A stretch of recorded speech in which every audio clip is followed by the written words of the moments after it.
back to Fire Princess Reviews. I'm Fire Princess Lily here to tell you about comics, cartoons, and other awesome nerd shit. So, what are we talking about today? Well, as you know from the title, we're talking about She-Ra and the Princesses of Power. A new show on Netflix that actually premiered last month and was really good. It's a lot of fun. I really enjoyed it. The story is deep. Well, I don't want to say deep. I will say that the story is interesting. I will say that the story kept my attention, but deep might be saying too much. Or too much credit. If we get to another season, the story will definitely continue to go deeper, but for now, it's just a lot of interesting fun. That's fair. We are going to talk about this show. There are going to be some minor spoilers. There are going to be some major spoilers, but I'll be sure to warn you before we get to any major ones. And of course, we're going to talk about the big warring sides between the two factions on this debate. On one side, we have people who really love the show. I really love the show, so I guess I'm on that side a little bit. And think it's great. I do think it's great. So there's that. We enjoyed it. On the other side of this debate are people who think this is trash garbage. Why do they think it's trash garbage? We'll talk about a little bit about that too. It's super dumb. That's not me being, that's not me being unbiased. That's me saying that their reason is kind of trash at this point. It's what it is. So, yep. Let's talk about this. Let's talk about this show. If you're worried I'm going to spoil something super, duper, big, and you're going to, miss out on an important twist in the show, I am going to talk about something super important. But if you're worried that, if you haven't seen it and you're worried I want to spoil something big that you want to actually just watch for yourself, I would say go watch it and then come watch this review. Why should you watch it if you didn't really have an interest in watching it, but you still don't want to have any major spoilers happen to you in case you one day decide to watch it? Why do you want to watch it? The designs for everything from top to bottom are super duper fun. They're super interesting. Unlike the original show, which used one model for every female character, Netflix, She-Ra, and the Princesses of Power uses a lot of different body types and personality and character traits, so that not everybody feels sort of like a clone from one person to the next. So, bonus points. 2, it's not a toy commercial. No offense to original She-Ra, I liked original She-Ra, I enjoyed it because it gave me an excuse to watch something quote-unquote girly, because it was connected to He-Man in some way, and I didn't get any guff about it, so, it's kind of nice. So I did like original She-Ra, but it was a big toy commercial that nobody can say. I don't think anybody can argue that the original She-Ra wasn't a toy commercial. It was, every so often She-Ra would bring out a new thing, and then you'd see a commercial for that new thing. Yes, they were there to sell you things. He-Man itself was there to sell you something, so it's just what it is. That's what 80s cartoons were. Every iteration after the original, in terms of cartoons, is superior in the pure fact that it is not a commercial set at selling you something. That includes Teenage Mutant Ninja Turtles. Complain about Rise of the Ninja Turtles all you want about how, oh no, Teen Titans Go, oh blah, blah, blah, and this, that, and the other, but hey, they're not trying to sell you a toy. Do I love the original Ninja Turtles? Yes. Can I sing the theme song? Fucking I better be able to. Everybody should be able to. It's super easy. Can I quote the original Teenage Mutant Ninja Turtles movie? From memory. Pretty much. So, but newer Turtles cartoons, they're better. Sorry. I like plots. Yeah. And so, that's what I'm telling you about She-Ra. It has a plot. It has a whole big story that's interconnected and is going someplace. And that's nice. It's not a Monster of the Week scenario, which is always, there's nothing wrong with Monster of the Week. Gravity Falls did Monsters of the Week. Doctor Who certainly does Monsters of the Week, and I enjoyed those. But they also had an overarching story, which is, if you're going to do Monsters of the Week, everything should connect to each other eventually. There you go. So that's why you should watch it, because it actually has a story, and it's really well designed, and the colors are great, and the animation, despite its small budget, is pretty great. Yes, there are certainly errors in the animation. Nobody's going to argue or deny that. Are they enough for you to say, oh, I'm not going to watch this show? No, not in my opinion. At the very least, they weren't for me. So there we go. So now we're going to head into some minor spoilers. We're just going to talk about the first 2 episodes. That really shouldn't be enough to, like, ruin the show forever for you, but hey, I'm not you. Maybe it will. So watch the show, or don't watch the show. Continue to watch this, don't continue to watch this. I hope you do. So moving on, let's talk about some of the things they changed from the 80s cartoon to now. So in the 80s cartoon... In the 80s cartoon, Adora was the cousin of He-Man, the cousin of Prince Adam, and was brainwashed by the Horde, the evil Horde, to be a soldier for the evil Horde. He-Man frees her from that, she becomes She-Ra, and then they go off and they do Monster of the Week, hero stuff, sell you toys. Which is fine. It totally worked. I totally liked it. Fine. Sorry, I've been fighting with people about this for a little bit, that I don't care for the show. But I did. And that's the thing. It's okay to look at something you love and think, this could use some work and improvement. But it's okay for the time. At me.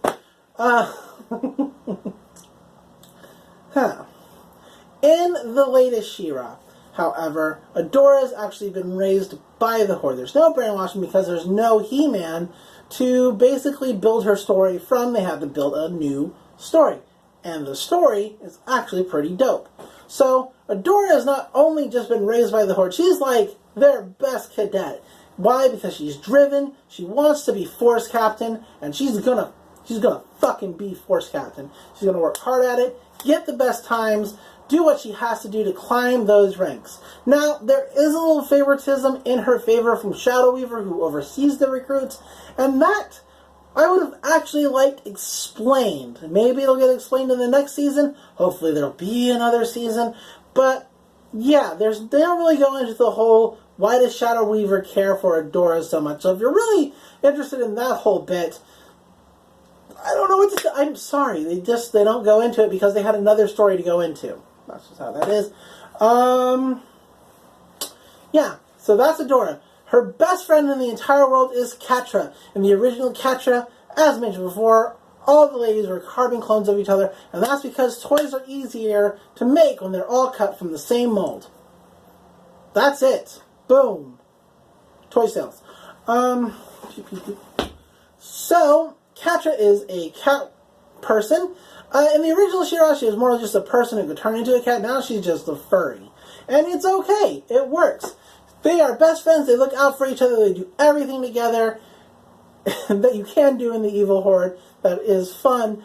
And they even sleep in the same bed, which, another thing I really like in the show is all the queer implications in the show. I'm not saying that anything is definitive, but there are just a lot of implications, and it works, and it's really fun, and I think that representation is important, especially as we grow as a society. That's just it. That's my feelings. Anybody who says representation for representation's sake is basically... Anyway, that's an awful argument, but we don't have time to really kind of get into that. Well, we do, but we're not. Anyway, so Adora becomes Force Captain in the first episode. Like, within 10 minutes into the episode, she's become Force Captain, and Catra's like, hey, let's celebrate by stealing a ship and going into the Whispering Woods, because that's how you celebrate things. And Dora's like, you're always getting us into trouble, but you're my best friend, so let's go get into trouble. Like, they're ride or dies. So, that's just it. Meanwhile, and so, they discover a sword. At the same time, however, there's Princess Glimmer, the daughter to Queen Angela, who is also a general in the army, the resistance army against the Horde. She's in trouble because she disobeyed a direct order from her mother to retreat. And instead tried to stay and fight and defend the outpost. The outpost still fell, and Glimmer got away.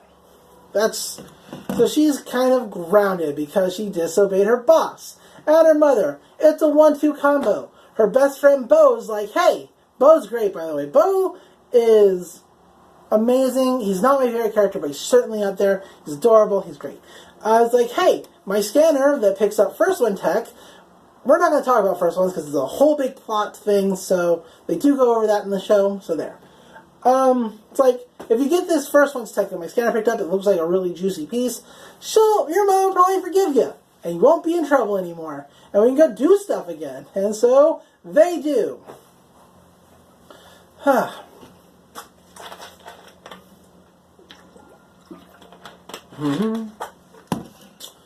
Adora discovers a sword.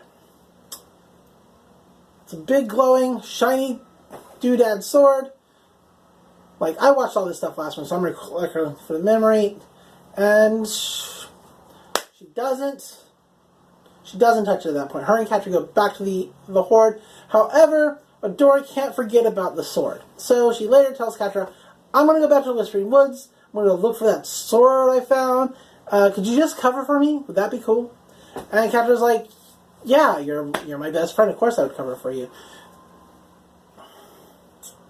So Adora goes back to the Whispering Woods.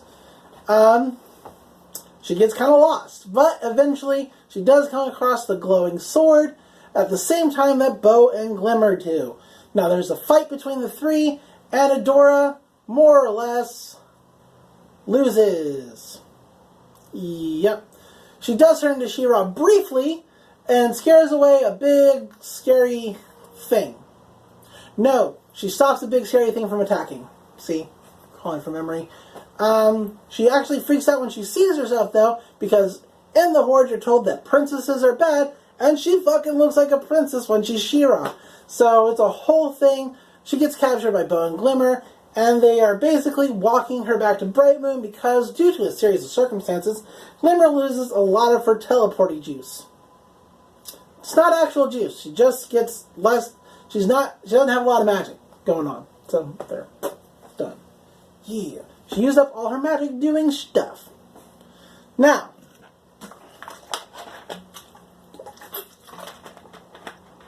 while they have Adora captured, they don't trust her very much. But after the series of circumstances, they trust her enough to not just run away.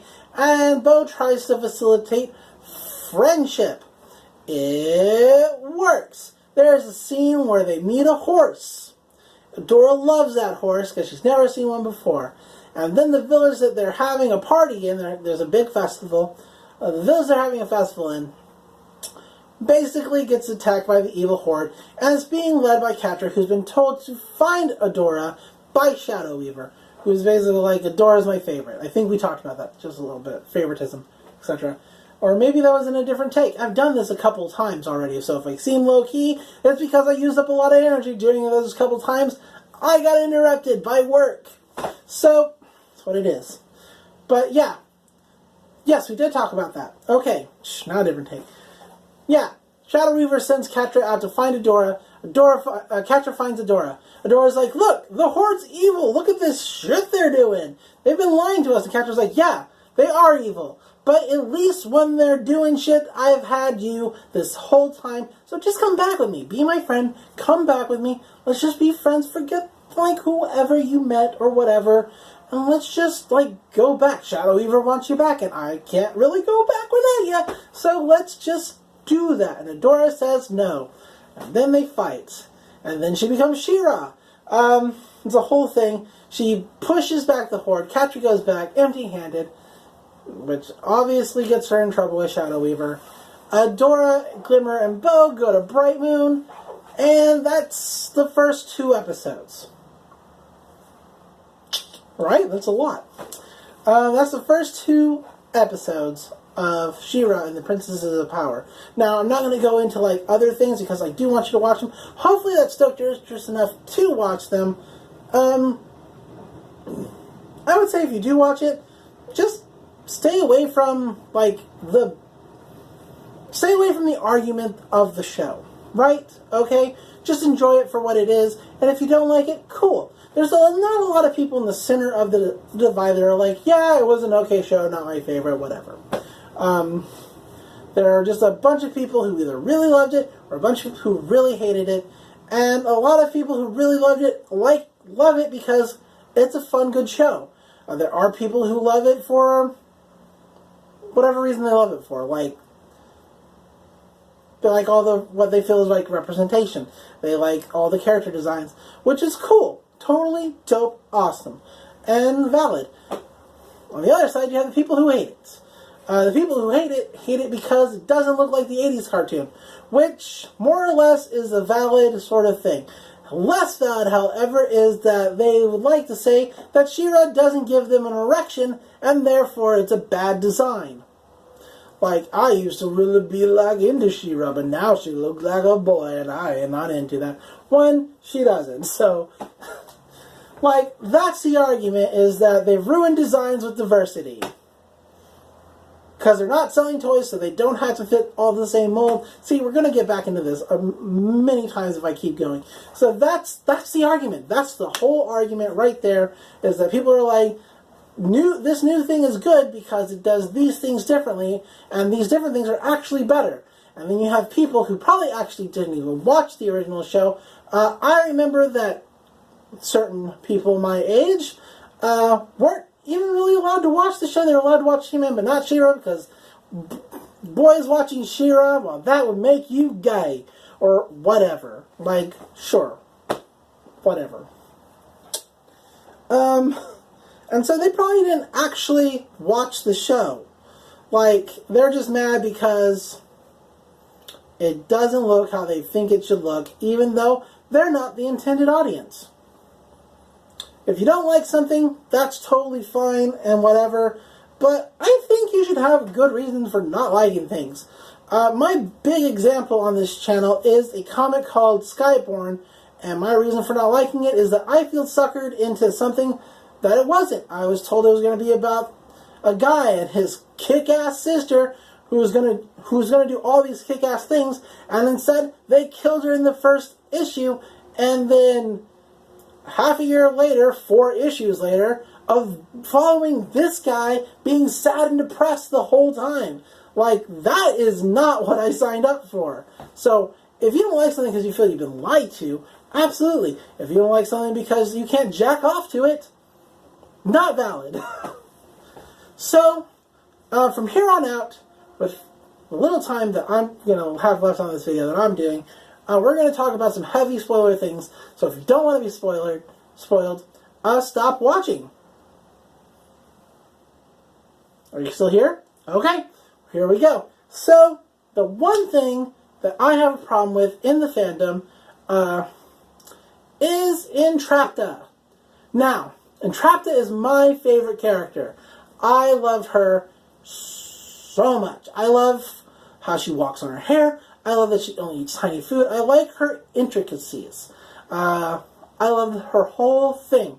And there's a whole section of the fandom who don't necessarily hate Entrapta, but would like for her to not be evil anymore. Of course, in the original She-Ra, Entrapta was a villain. In this She-Ra, however, she's not really a villain. Yes, is she working for the Horde? Absolutely.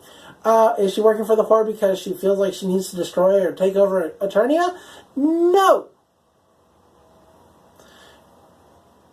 In the original She-Ra, Entrapta, well, yes, she did make traps, wasn't exactly what we would call a master scientist. However, in this one, she's a robotics engineer who is obsessed with science and understanding not only First One's tech, but Eternia itself. She has an entire model of Eternia for her theories about Eternia.